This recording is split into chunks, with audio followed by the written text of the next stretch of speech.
लालच नव्हे तर पिवळे केशरी टरबूज, तरुण शेतकऱ्याची भन्नाट कल्पना. शेतीत नवनवीन प्रयोग केल्यास शेती नक्कीच फायदेशीर ठरू शकते. याचंच उत्तम उदाहरण नांदेड जिल्ह्यातील एका तरुण शेतकऱ्याने दाखवून दिलं आहे. मुदखेड तालुक्यातील बारड येथील तरुण शेतकरी बालाजी पारुकवार हे आपल्या शेतीत सातत्याने नवनवीन प्रयोग करत आहेत. मागील 6 वर्षांपासून ते आपल्या शेतीत स्ट्रॉबेरीचे यशस्वी उत्पादन घेत आहेत. यावर्षी त्यांनी एक पाऊल पुढे टाकत पारंपरिक लाल टरबूजाबरोबरच पिवळ्या आणि केशरी रंगाच्या टरबूजाची लागवड केली आहे. आपल्या 20 गुंठे जमिनीत त्यांनी हा प्रयोग यशस्वीपणे राबवला आहे. या लागवडीसाठी त्यांना सुमारे 20 ते 30 हजार रुपयांचा खर्च आला आहे.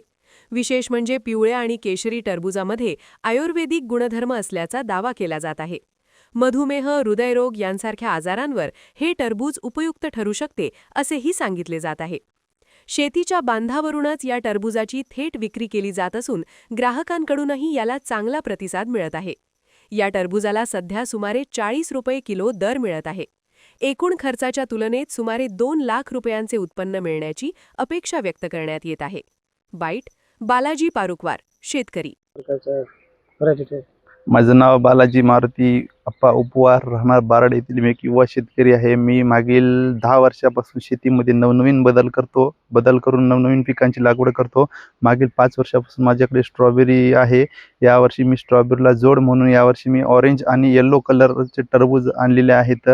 साधारणतः ते 10 आरवरती येलो कलर आणि 10 आरवरती ऑरेंज कलरचे टरबूज लागवड केलेली आहेत व मी ते शेतासमोर आपल्या स्टॉलला स्ट्रॉबेरीसोबत टरबूज विकतो आहे व ते टरबूजाचे शरीरासाठी फायदे जर सांगायचे झाले तर ते व्हिटॅमिन ए, व्हिटॅमिन सी असल्यामुळे ब्लड प्रेशर, शुगर वगैरे, थायरॉइड यासारख्या विविध आजारांवरती काम करण्यास एकदम चांगले आहेत व त्याची मागणी पण चांगली आहे सध्याच्या मार्केटमध्ये.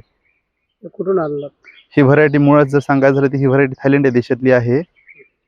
चवीसाठी कशी? चवीसाठी एकदम चांगलं आहे. याच्यामध्ये साखरेचं प्रमाण कमी आहे. शुगरच्या पेशंटसाठी हे फायद्याचं आहे. मागणी कशी आहे? मागणी वगैरे एकदम चांगली आहे. आता सध्याच्या आपल्या शेतासमोर स्टॉल आहे. त्या स्टॉलवरून 40 रुपये किलो प्रमाणे विक्री होत आहे. दिवसाला 4 ते 5 क्विंटल मी दररोज टरबूज विकतो.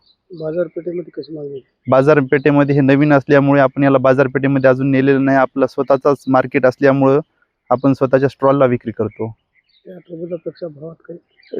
लाल टरबूजांपेक्षा भावामध्ये जास्त फरक आहे. ते लाल टरबूज 20 रुपये किलो आहे, परंतु हे आपण 40 रुपये किलोने विक्री करतो. परंतु याला मागणी पण चांगली आहे.